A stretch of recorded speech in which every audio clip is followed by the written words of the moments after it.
So let's talk about today's sharpening session. So first off, this is the HAP 40. This is by Jihei. I bought this from Japanese Chef's Knives to Go. So I bought this from chefsknivesToGo.com. And this is a knife that is heat treated to a 65, if I recall correctly. So a very hard steel. But today's star are the whetstones, and these are the Naniwa Diamond Sharpening Stone. In terms of dimensions, these stones are 210 by 75 millimeters by 16 millimeters. But of the 16 millimeters at the very end, only 1 millimeter is actually sharpening material. The rest of the 15 millimeters is essentially a matte finish aluminum plate. So this 600 grit stone, it took 4 passes on each side to develop a burr, which to me is acceptable. Normally your knife would not have anything, an edge, anything close to my knives that I dull on the brick. So realistically speaking, you probably would develop a micro burr on this stone here between 2 and 3 passes, which is phenomenal for a knife that's heat treated to a 65. Most 600 grit stones out there will actually wear fairly fast as you're sharpening them. This stone did give off a little bit of slur while I was sharpening it, but nowhere close to with the amount of slur that you would normally see on any other whetstone out there. Even a sharpened glass whetstone gives off a lot more slur than this stone here. And in my personal opinion, I think this stone here was designed to last a very long time as opposed to giving you the fastest sharpening speed. 600 grit whetstones, to me, I find them to be not as essential in the sharpening repertoire or as the the most essential whetstone to have in your arsenal. Onwards to the 1000 grit stone. The 1000 grit stone to me was very impressive. It is by far the fastest 1000 grit stone I've ever used.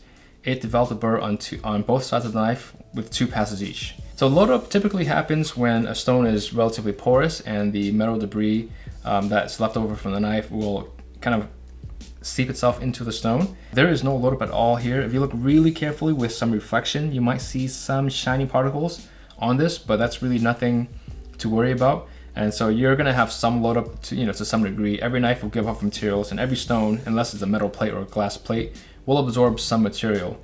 But it's not going to absorb enough to slow the cutting speed down. So the entire time that you're sharpening on all of these stones here, you're getting 100% or roughly 99% of contact between sharpening abrasions and metal. Because it is so flat and so hard, what's going to happen is if your hand is unsteady, it's going to reflect on your cutting edge. So if you have a very steady hand, you are guaranteed to get very good results on these plates. If you don't need to flatten your stones all the time and you are willing to let the stone kind of work itself out and move your sharpening areas around this different areas of the stone, this stone will stay relatively flat for a very long time.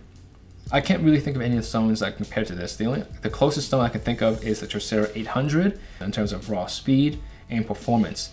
The sharpened glass 1000 is very close, but it's definitely a little bit softer than this stone here, and it doesn't have that same rawness that this stone offers because it does have diamonds in it. If you want the fastest cutting 1000 grit splash and go, this is definitely it.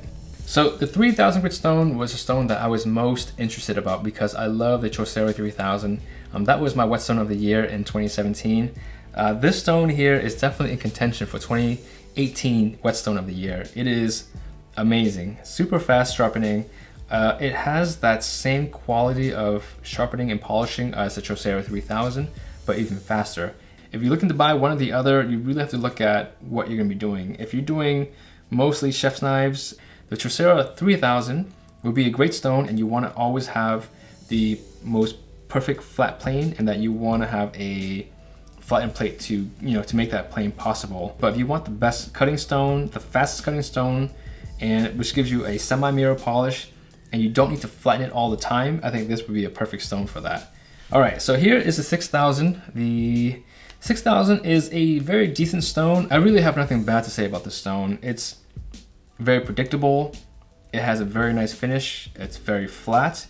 And I think this is, again, probably the hardest whetstone of the 6000 grit you can possibly buy.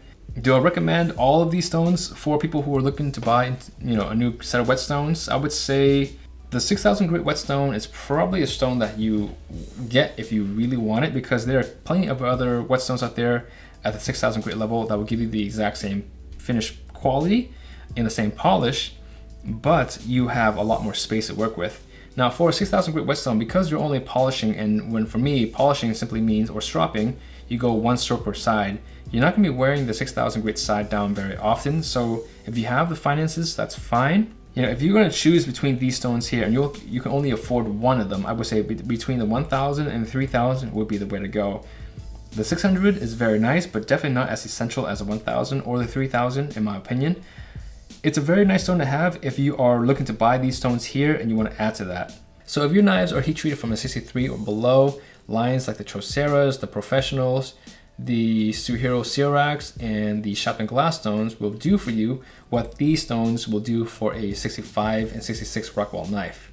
If you guys want to see these stones go head to head, like a 3000 diamond stone go against a 3000 Chocera and a 3000 sharpened glass stone, let me know in the comments. I think that would be a really fun series. And for those who are interested in doing some additional research, I will leave a link in the video description to where you can find these for sale. You guys can check them out on your own time. So that'll be it for today. If you guys enjoyed this video, please give the video a thumbs up. If you guys want to see more videos like it, please consider subscribing, and I'll catch you in the next video.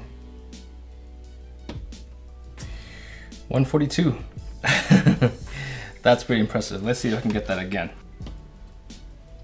So 162 this time, not too bad. So 156, okay, so not bad at all.